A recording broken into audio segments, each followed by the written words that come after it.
呢度出產嘅瓷器曾經貴過黃金，連歐洲貴族都爭住去搶，你又信唔信啊？陶瓷，陶器同瓷器究竟有啲乜嘢分別？唔准諗，即刻答！呢段片嘅上半部分會話俾你聽有田燒究竟有幾巴閉，同埋陶器同瓷器嘅分別，而下半部分就帶大家遊一轉有田，睇下究竟有啲乜嘢有田燒嘅景點。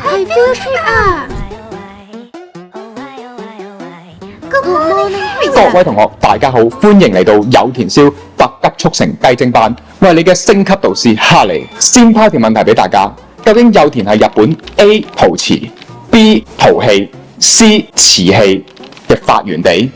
唔肯定，咁你上完呢一班哈利雞精班就會知道答案，同埋去有田有啲乜嘢要留意啦。好，嚟了，要研究有田燒，咁首先要知道陶瓷究竟陶器同埋瓷器之間嘅分別，而家就 summarize 6大分別俾大家，等大家唔好搞錯。第一，原材料。作為人類最早發明之一，陶器嘅原料就係黏土或者係陶土，而瓷器就係高嶺土。第二，燒成溫度。陶器嘅燒成溫度咧就較低，係喺大概800度至1200度左右，而瓷器就會比較高，佢嘅溫度係大概喺1200到1400度左右。第三，硬度同敲擊聲，因為原材料同埋燒成嘅溫度唔同，所以瓷器會比較硬啲，敲擊聲比較清脆啲。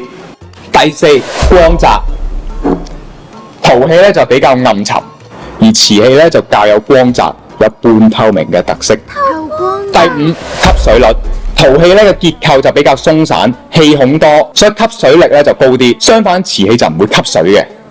第六，保溫性，瓷器咧睇落輕盈，而且表面相當之光滑，直情係視覺嘅享受。而普普通通嘅陶器從來都冇被世界拋棄，點解呢？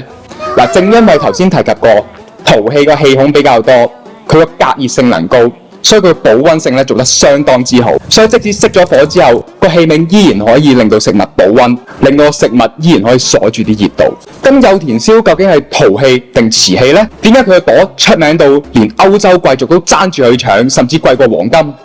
因為有田燒嘅崛起，正正就係集合咗天時、地理同埋人和。好犀利啊！天時，明代中國喺16世紀已經係瓷器出產大國，佢無論係品質同工藝咧都係世界一流，所以當時嘅歐洲咧係大量掃貨中國嘅青花瓷。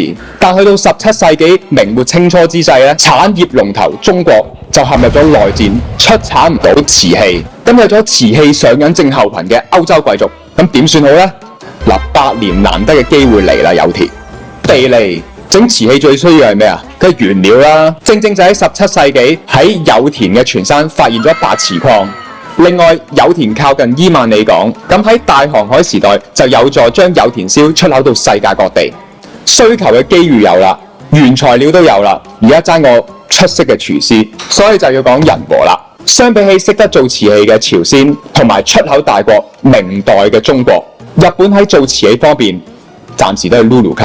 但故事迎來關鍵性嘅人物，喺萬曆朝鮮之役，日本就喺朝鮮夾咗喺後來被稱為日本瓷器之父李心平翻嚟。正正就係李師傅喺有田全山發現到高品質嘅瓷石，亦係佢引進咗當時最先進嘅窯爐技術，成功燒製咗日本第一批真正嘅青花瓷，亦喺日本稱為染庫。即係用咗短短嘅50年就推動有田燒嘅產業發展得相當之成熟，正正就係把握住天時地利同埋人和。有田燒又俘虜咗有瓷器上癮症候群嘅歐洲人，歐洲貴族大灑金錢，包括路易14喺17世紀打後嘅100年間，估計有超過120萬件有田燒出口到世界各地，成為當時東摩全球嘅頂級奢侈品。所以答返大家，有田就係日本瓷器嘅發源地。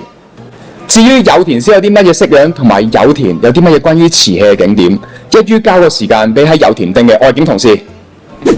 要了解有田燒嘅歷史同埋究竟有啲乜嘢式樣，一定要嚟呢個九州陶瓷文化館 ，My friend， 一於入去睇睇啦。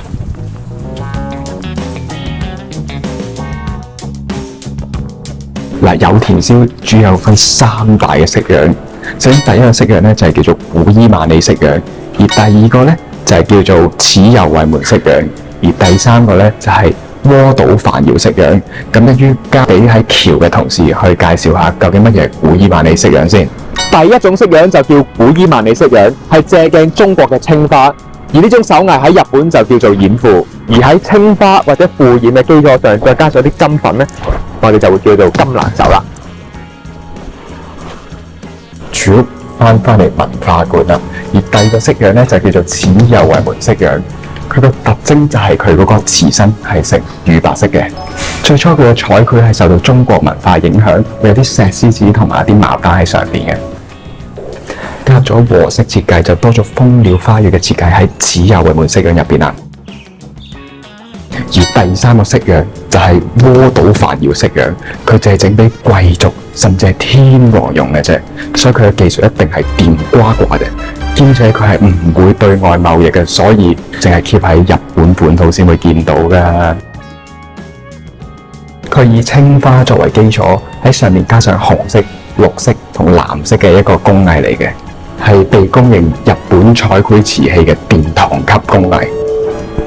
考下大家，頭先教咗大家3款式樣，咁我而家呢一款究竟係咩式樣呢？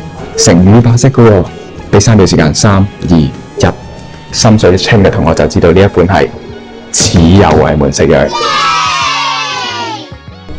我身旁呢個有田燒機械音樂中，由個中面到裏邊嘅零件都係用有田燒去整嘅，而喺搭正同埋搭半呢啲有田燒嘅娃娃都會出嚟跳舞俾大家睇嘅。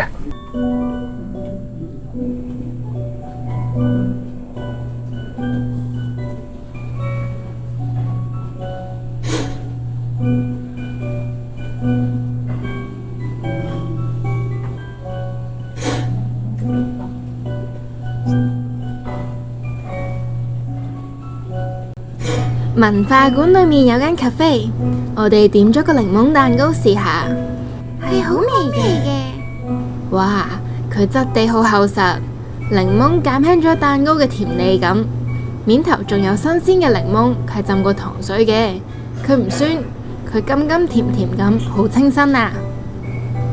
我哋仲點咗個法包，擺盤超靚，冇得頂啊！面頭綠色呢啲醬真係估我唔到啊！冇諗過，以為係牛油果醬，原來係西蘭花蓉喎。呢個陶瓷博物館入邊個廁所有驚喜，要睇人個廁所啊！多數哇，個洗手盆啊，好靚啊！仲有個垃圾桶，其實係咪可以買翻個翻去咧？一陣去翻有田出邊嘅商店一定有，仲有你啲電掣啊，有啲掣位全部都係啲廁紙托啦，全部都係用有田燒。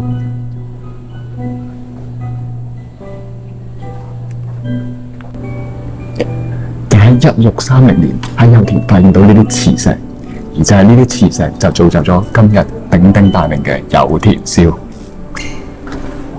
我心有就係非常之震撼嘅桃園珍藏啊！大家欣賞下啦。仲有登錄咗日本有形文化財產嘅柴田夫妻 collection， 主要係染富嘅式樣。歡迎嚟到阿里塔塞拉有田陶瓷購物中心，呢度有超過20間有田燒嘅專門店，由高級嘅藝術品到餐具都應有盡有，而且呢度設有餐廳同埋藝術展。咁依家先帶大家去食咗午餐先。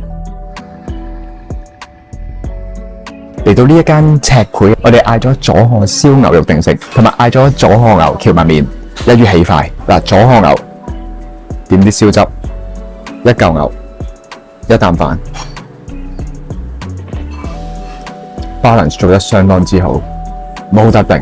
左漢牛蕎麥麵，啲左漢牛燒過之後，放咗喺蕎麥麵上邊，啲牛肉汁滲晒落啲湯汁入邊，相當之好食碗蕎麥麵。呢一間餐廳嘅其中一個大特色就係佢嘅餐具都係瓷器嚟嘅。食飽飽，梗係買翻啲有田燒翻去啦！呢度嘅瓷器質素高就唔使講，佢款式同類別都好多啊！留返1-2個鐘喺度行個圈就啱啱好啦。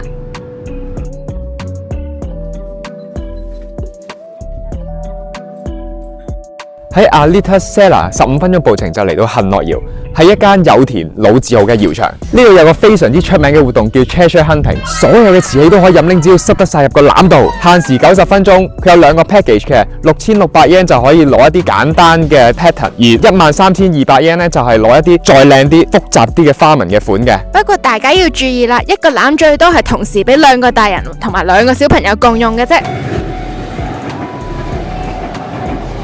嚟啦！之後就帶大家去上有田區域嘅桃山神社。桃山神社係日本唯一一座有陶瓷鳥居同埋陶瓷燈籠嘅神社。呢座神社係建於1658年，係供奉有田，甚至可以講為日本嘅瓷器之父李新平先生。呢座神社係保有家中嘅易碎品，同埋當然係守護有田嘅陶瓷產業啦。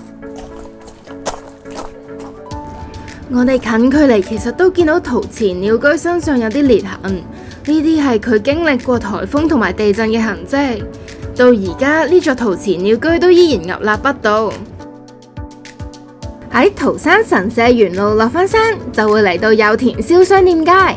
由上有田 JR 站到有田 JR 連綿3公里，有多達500間有田燒商店。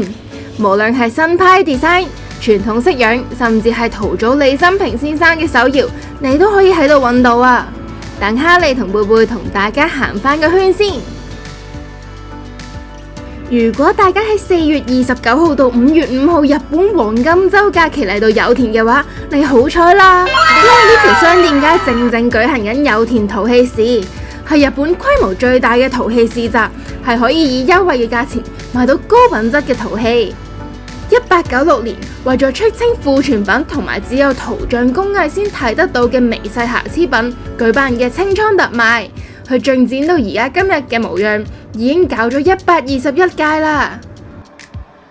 去到最後，一定要介紹埋已經有360年歷史嘅金又衛門窯，有田3大嘅窯場，佢嘅工藝已經傳到嚟第14代啦，連佳子公主都曾經嚟呢度視察過，非常之犀利㗎。佢哋代代相傳，就係之前所講嘅色鍋到傳統工法，非常之難得㗎。